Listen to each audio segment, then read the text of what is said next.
असतानाही आपण अविवाहित असल्याचं भासून एका तरुणाने डॉक्टर युवतीला लग्नाचं आमिष दाखवलं। त्यानंतर वेळोवेळी तिच्याकडून थोडके नव्हे तर तब्बल 10 लाख रुपये उकळले। मात्र एक दिवशी तरुणाने डॉक्टरला आपलं लग्न झालं असल्याचं सांगितलं। इतकंच नाही तर आपली पत्नी गर्भवती असल्याचंही तो म्हणाला। या गोष्टीचा जबर मानसिक धक्का बसल्याने डॉक्टर तरुणीने टोकाचं पाऊल उचललं। विषारी औषध पिऊन तरुणीने स्वतःच्या क्लिनिकमध्येच आत्महत्या केली। पुणे शहरातील बिबवेवाडी परिसरात घडलेल्या या घटनेनंतर एकच खळबळ उडाली। 25 वर्षीय पल्लवी पोपट फडतरे असे आत्महत्या केलेल्या महिला डॉक्टरचे नाव आहे। या प्रकरणी कुलदीप आदित्यनाथ सावंत 30 वर्षीय याच्यावर गुन्हा दाखल करण्यात आला आहे।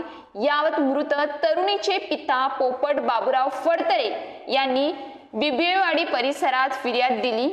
ही घटना बिबवेवाडीतील पीएमटी कॉलनी 7 जानेवारीला घडली होती। याबाबत पोलिसांकडून मिळालेल्या माहितीनुसार आरोपी कुलदीप सावंत याने लग्न झालेले असतानाही जीवनसाथी.com या संकेतस्थळावर अविवाहित असल्याचे भासून लग्नासाठी नोंदणी केली।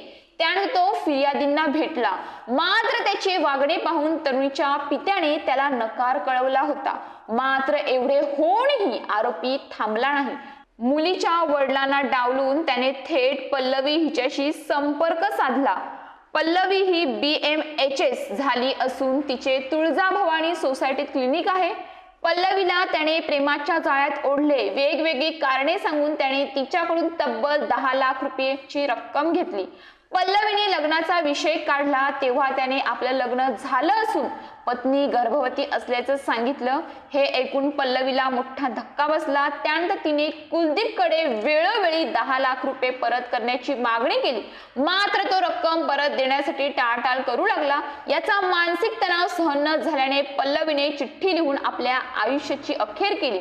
क्लिनिकमध्येच विषारी औषध प्राशन करून तिने आत्महत्या केली। तिला दवाखान्यात दाखल करण्यात आले, मात्र उपचार सुरू असताना तिचा 8 जानेवारीला मृत्यू झाला। पोलिसांनी या घटनेनंतर गुन्हा दाखल केला असून या घटनेचा पुढील तपास पोलीस करत आहेत।